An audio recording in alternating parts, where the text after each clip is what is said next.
આ બધા બેઠા છો હજી જો જુવાનો પાછા આવીને મીડિયા ભરાવા આમ ભરતી થવા મીડી પાછી એનું કારણ શું છે ખબર? પાછું ભરાવા મંડાણું ડોમ. એનું કારણ શું? સંસ્કૃતિ અને શ્રદ્ધા તરફ યુવાનો આજે વળ્યા છે.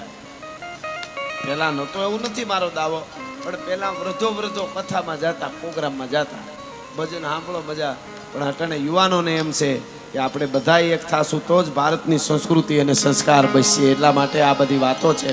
આ બધું ધીરે ધીરે, અને જેને લેવું છે એને જ આ બધું લાગુ પડે. નાથ મોરડા કાઢી નાખ્યા એને કાંઈ લેવા દેવા નથી. તમે કોઈ દી સાંભળ્યું પાડો ધણહેરમાં સરી આવ્યો ને ભે હાટું ભારી લઈ આવ્યો? પાડા સરી આવે, કોકના ઝૂંપડા મકાન પાડતા આવે, એ થોડા એ કાંઈ આપવાના. જેને દેવું છે, બીજા માટે કરવું છે, કે હું કંઈક કર્યું સમાજ માટે, એને આ બધી વાતો લાગુ પડે છે. ઝવેરચંદ મેઘાણી એમ કહે છે, લોક સાહિત્ય છે ને એ જનેતાનું ધાવણ 6 મહિનાના બાળકના સુધી 6 મહિના સુધી માનું ધાવણ જેટલું બાળકને ગણ કરે છે એટલું લોક સાહિત્ય જીવનમાં ગણ કરે છે. કોઈને જીવવું હોય તો, નથી જીવવું એને કાંઈ લેવા દેવા નથી. એટલે મારે આ ઢાળમાં એક ગીત કહેવું છે મારે, પણ એની પહેલાંની એક નાનકડી વાત સાંભળજો. કેવી પરંપરા! દીકરીઓની બહુ મોટી જવાબદારી છે. માવડીઓની જન્મ તો માં આપે ને. શિવાજી હોય, પ્રતાપ હોય, ભગતસિંહ હોય, ચંદ્રશેખર આઝાદ, કોઈ પણ હોય, માં જનેતા જન્મ આપે. સરસ જોઈ લેશું માહોલ. વાહ, સારી ફરમાઈશ છે. ફરમાઈશ ઉપર ખબર પડી જાય કેવો વર્ગ છે. એક કાકાને જોઈ તો આખા કુટુંબની ખબર પડી જાય, મામાને જોઈ તો આખા મોહાળની ખબર પડી જાય, અને ગામનો ચોરો જોઈ તો ગામની ખબર પડી જાય. હવે ચોરા બહુ રહ્યા નથી, હવે બમ્પ ઉપર ખબર પડી જાય. અમે ઘણા ગામમાં જઈને કટક નહીં થાય, નાનો એવો બમ્પ ખબર પડે ગામ હુવાળું લાગે, હોજું ગામ છે. અમુક ગામમાં આખી ફોર્ચ્યુનર ઉલળે, ખબર પડે ગામ અજળ છે, ધ્યાન રાખવા જેવું ખરું. હા હા હા, બાળકોને વાહ વાહ વાહ, સરસ. ધીરે ધીરે જે મારા વિષયમાં આવશે એમ લેતો જાય. ફરમાઈશું આવે છે બધી હારી. વાહ, ચશ્મા આવી ગયા. દૂધ પીતો જા ગાયનું. પેલા તો આમ મૂછું થઈ જતી અમારે ઘરમાં. હજી તાહણી ઉપર બેહું દોવાતી દૂધ પીએ છોકરાઓ, અને ઓલાને બિચારા ચોકલેટ પકડાવી દે, સગળતું હોય પીઠું પીઠું. ખેરમાં તો ચોકલેટ બિચારું શું આવે, કઈ સરહદમાંથી મોકલું.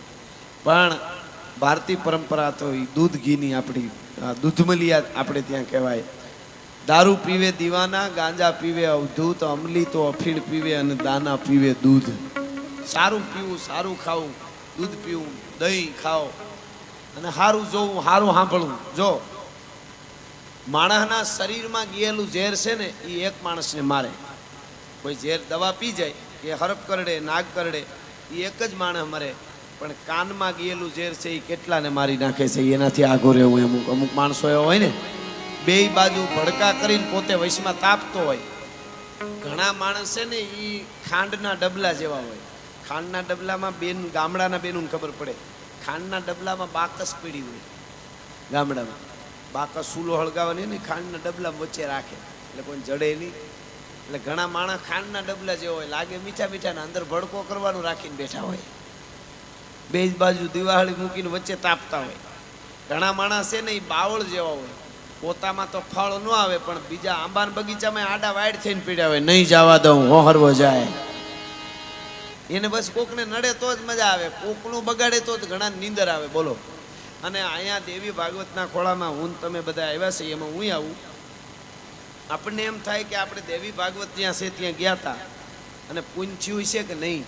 તો એનું એક તમને મીટર કાલે ઘરે જઈને આપણો આડોહી પાડોહી હારી નવી ગાડી છોડાવે, અને આપણને મોજના તોરા છૂટે માનું માતાજીના આશીર્વાદ મળ્યા છે. આપણને એમ થઈ જાય ને, વાહ વાહ વાહ વાહ, મારો ભાઈ હમણાં કાંઈ નહોતું, ક્યાં ફૂટી ગયો, નવી ગાડી છોડાવી, બહુ મજા આવે છે હો ભાઈ, એને માતાજી ખૂબ આપે.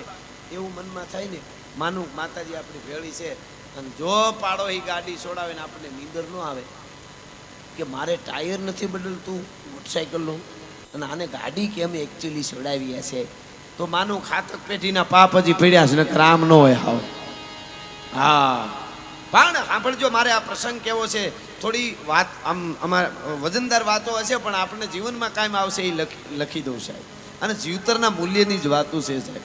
બાકી તો શું હવે એક મને ગમે છે એટલે વચ્ચે વાત કીધું, પછી ઓલી વાત કરું.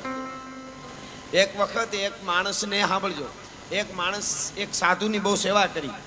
ક્યાંક ઝૂંપડી વાળીને સાધુ રહેતા છે, એમની બહુ સેવા કરી. સાધુ પ્રસન્ન થયા.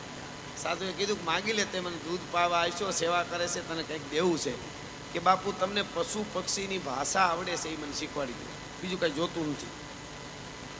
પણ એનો ધ્યેય બીજો હતો પાછો, સાંભળજો. એટલે બાપુ કે રોકાઈ જા, મહિનો 2 મહિના રોકાણો, અને પશુ પક્ષી બોલે એની એક ભાષા હોય છે. સાધુ સંતો અમુક એવા મહાન હોય છે, એની ભાષા સમજી જાય, બોલે. એટલે ઓલો ભાષા શીખી ગયો 2 મહિનામાં, સાધુ શીખાડી દીધી. પછી ઘેરે ગયો, પછી ઉપયોગ કેવો કર્યો ખબર? સારે ઠેકાણે નો કર્યો. પછી કેવો ઉપયોગ કર્યો? પશુ પક્ષીની ભાષા સમજી જાય. એક દી 2 બિલાડીઓ વાતું કરતી હતી કે આપણો આ ભાઈ નહીં, તો કે હા, એની ઓલી હારામાં હારી ભેહ નથી, તો કે હા, એ હમણાં મરી જવાની 15 દીમાં, તો ભેહ વેચી નાખી બીજી. આવો ઉપયોગ કર્યો. એમાં થોડાક દી પછી વળી પાછી 2 બકરીઓ વાતું કરતી હતી કે ઓલો ભાઈ નહીં, તો કે હા, કે એનો ઓલો હારામાં હારો બળદ છે ને મરી જવાની, બળદ વેચી નાખ્યો. વળી કોઈક પક્ષી વાતું કરતા હતા એકવાર કે ઓલા ભાઈની ઘોડી મરી જવાની, ઘોડી વેચી નાખી. ખબર પડી જાય અગાઉ વેચી નાખે. એમાં એક દી વળી 2 બકરી વાતું કરતી હતી કે ઓલો ફલાણો ભાઈ નહીં, તો કે હા, તો કે ગુજરી જવાનો હમણાં. અને ભાઈ મૂંઝાણા, કારણ કે હવે એના માટે શું કરવું? હડી કાઢી પાછો બાપુ પાસે ગયો, બાપુને પગમાં પડી ગયો. બાપુ બચાવી લ્યો કે કાં, કે 2 બકરી વાતું કરતી હતી હું મરી જવાનો હમણાં 15-20 દિવસમાં. બાપુએ શું કીધું ખબર? બેચ દો. હે, વેચી નાખ. કે બાપુ હું મારી જાતને કેમ વેચું? કે તે ઈમાનદારી વેચી, ખાનદાની વેચી, તે શ્રદ્ધા વેચી, તે બધું, તે માનવતા વેચી નાખી. હવે શું વેચવામાં તારે કાંઈ બાકી રહ્યું છે? ઈમાનદારી નો વેચાઈ જાય, કુળની ખાનદાની નો વેચાઈ જાય, એ જોઈ અને ગમે એ આનંદ કરવાનો. એટલે આ પ્રસંગ, આ ગીત, લોકગીત મને યાદ આવ્યું. 2 કડી આપને વચ્ચે કેવી છે. એટલે માતાઓ બહેનો બેઠા, દીકરીઓની શું કામ જવાબદારી છે? બહુ મોટી જવાબ. અત્યારે આ ફિલ્મો, એ અમુક કોકો ફિલ્મ હારા છે, બાકી એવું બગાડ્યું સિરિયલોમાં. હાહુ અને બધાડવા સિવાય, કુટુંબ નોખા પડવા સિવાય કોઈ સિરિયલ નથી, બોલો. અને વધારે થઈ જાય તો માફ કરજો, મારે તો રહેવાય નહીં. એટલે કહેવાય જાય સાહેબ, સિરિયલનું નામ હોય પવિત્ર રિશ્તા, અને કોના રૂમમાંથી કોણ નીકળે એ નક્કી જ નથી. તોય કેટલા એપિસોડ હાલે છે યાર.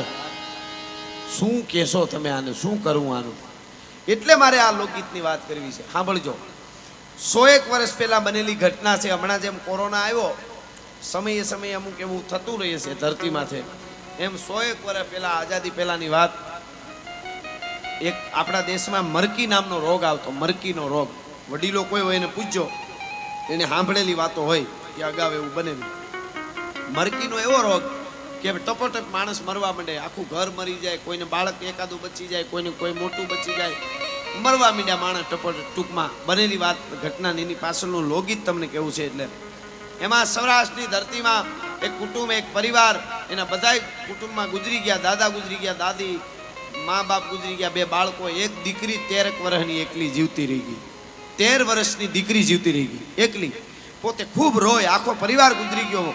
ખૂબ દીકરી રોય, ખૂબ આંસુ છેલ્લે ફાડી અને પછી આંસુ લૂસી દીકરી હાલતી થઈ ગઈ કે મારું આખું ઘર મરી ગયું, અહીંયા કેમ રહેવાય હવે? દીકરી હાલતી થઈ. એક ગામ, બીજું ગામ, ત્રીજું ગામ, હાલી જાય, રોતી જાય, હાલી જાય, રોતી જાય.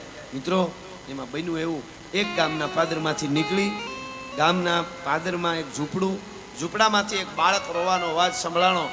દીકરી હળી કાઢીને ગઈ. ઝૂંપડામાં જઈને જોવે ને તો 80 વર્ષના ડોસી ખાટલે હૂતા હતા, છેલ્લા ડહકા ભરતા હતા. એની પડખામાં એક બાળક હતો 6 મહિનાનો. એ ડોસીના દીકરાનો દીકરો હતો. એ ડોસીનું આખું ઘર મરી ગયેલું. આમાં ડોસી બચી ગઈ ને બાળક બચી ગયેલો. એટલે ઓલા બાળકને હળી કાઢીને દીકરી, 13 વર્ષની દીકરી જે હાલી જતી હતી, એને તેડી લીધો. ડોસીને કીધું કે આની માં ક્યાં છે? અને તમે કાં રોવા દો? છેલ્લા ડહકા લેતી લેતી ડોસી એટલું બોલી કે મારા છેલ્લા ડહકા છે, હું હમણાં મરી જઈશ. આનો બાપ મરી ગયો, મારો દીકરો. આ દીકરાની, આની માં મરી ગઈ, મારા દીકરાની વહુ. હું જીવતી હતી, પણ હવે હું મરી જાવ. આનું કોણ? એટલે પોતાના દુઃખ બધા 13 વર્ષની દીકરી ભૂલી ગઈ. પોતાનો પરિવાર મરી ગયો, ત્યાંથી હાલીને આવતી હતી, નીકળી ત્યાં સાંભળી ગઈ, ત્યાં બાળકને રોતા, બધું ભૂલી ગઈ. આંસુડા લૂઈ અને કીધું, ડોહીમાં તમારા આત્માને સદગતિ કરો, પ્રાણ છોડી દો. તમે હવે છેલ્લા ડહકા છે, કોઈ ચિંતા ન કરો. આ તમારા દીકરાને હું મોટો કરી દઈશ. 13 વર્ષની દીકરી કહે છો, હું મોટો કરીશ, મજૂરી કરી. ડોહી એટલું બોલી, વાત સાચી, પણ મને મુએ મુક્તિ નહીં મળે. મુએ મુક્તિ નહીં મળે મને. એ કેમ? મારો દીકરો મરી ગયો, દીકરાની વહુ મરી ગઈ, આખું ઘર મરી ગયું ડોસી કે, પણ હું બચી ગઈ હતી. મને એમ હતું કે આને મોટો કરીને લગ્ન કરીને આને દીકરાની વહુ આવે એનું મોઢું જોઈને પછી હું મરીશ. તો આનું મોઢું તો કેવી, તો કે હું પરણાવીશ, બસ તમે ચિંતા ન કરો, પરણાવીશ હાસુ બેટા, પણ મારે તો આને મોટો કરીને એની વહુનું મોઢું જોઈને મરવું હતું. મને હું મરીશ તોય મને હું ભૂત થાઈશ. આવું કીધું કે આની વહુનું મોઢું જોવું છે તમારે? કે હા. અને તેદી 13 વર્ષની દીકરી ખોળામાં તેડેલા બાળક 6 મહિનાના તેડી અને ઊભી હતી. એ ડોસીને કીધું તું તમારા દીકરાનો દીકરો છે ને? કે હા. એની વહુનું મોઢું જોવું ને? કે હા. કે આને મોટો કરી અને હું આની હારે લગ્ન કરી મારું મોઢું જોઈ લ્યો ભલા માણસ, એમાં બીજી વાત ન આવે. ભલા માણસ, હું સૌરાષ્ટ્રની ધરતીની દીકરી છું. બનેલી ઘટના છે 101 વર્ષ પહેલાની. એને કીધું હું લગ્ન કરી. ડોસી રાજી થઈ ગઈ, ખોળિયામાંથી પ્રાણ છોડી દીધા.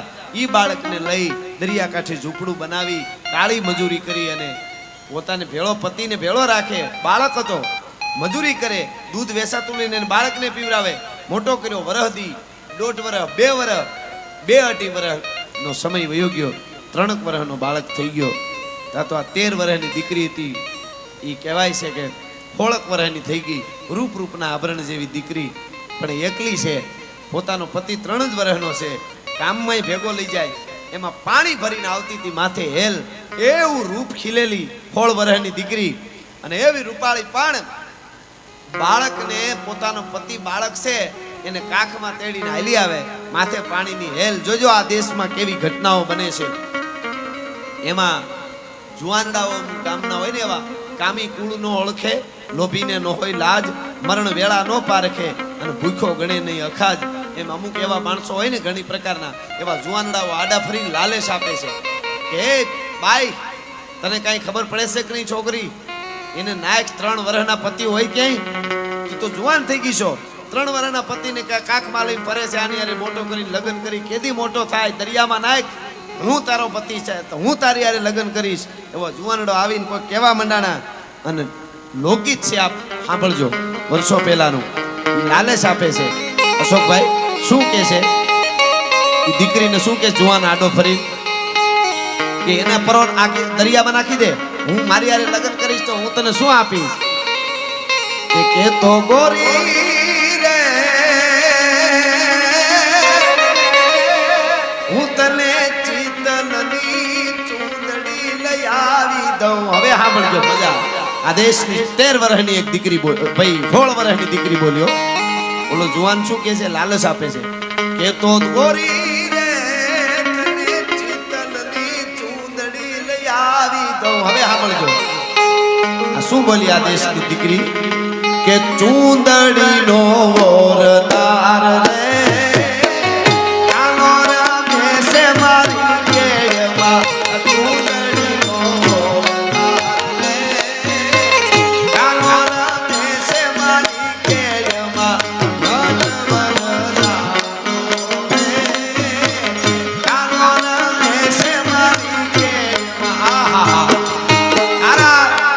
હરપોલિયા રમેશે વાસના ના હું ભાળું છું. 16 વર્ષની દીકરી કે જુવાન પણ આખો રે છે. આ 3 વર્ષનો મારી કેડમાં રહે કાનો એટલે મારો પતિ છે ને, ઈ મોટો થઈને મારા હાટું ચૂંદડી લઈ આવે છે. બાકી તારા જેવા કેટલાય રખડે છે, બાકી મારી મીઠ હામી તારી મીઠ ન આવે. એ તો ગોરી રે